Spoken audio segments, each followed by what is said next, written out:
వర్షాకాలం చిన్నప్పుడు మనందరి ఫేవరెట్ కదా ఇది.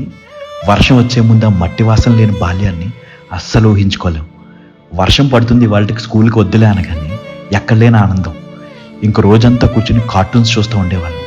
ఒకవేళ స్కూల్కి వెళ్ళాల్సి వస్తే సగం క్లాస్ ఖాళీ, కలర్ఫుల్ రెయిన్ కోట్స్ వేసుకుని లింగులింగమంటూ వెళ్ళేవాళ్ళం. ఇంక ఇంటికి వచ్చేసి గ్యాంగ్ అంతా కలిసి పేపర్ బోట్స్ వేసుకుని ఆడుకోవడం. ఒక పక్క అమ్మ అరుస్తున్నా, డాబా మీద వర్షంలో తడుస్తూ డ్యాన్సులు. ఆ రోజులే వేరు.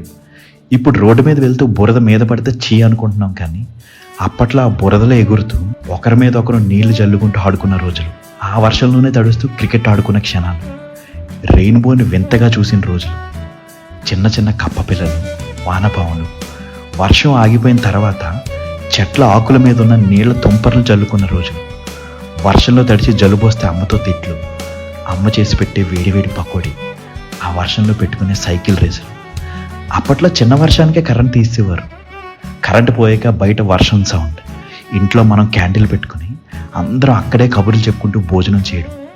ఇలా చెప్పుకుంటూ పోతే చైల్డ్హుడ్కి వర్షానికి ఒక విడదీయలేని అనుబంధం ఉండేది. These rain still hold a special place in our hearts. Golden days కదా అవన్నీ. మనకి ఎంత ఏజ్ వచ్చినా ఎప్పటికీ మారనిది ఏమైనా ఉందంటే వర్షంలో తడిచినందుకు అమ్మతో చివాట్లు. ఏమంటారు? ఉంటా అండి. ఇట్లు మీరాలంగి మోయ.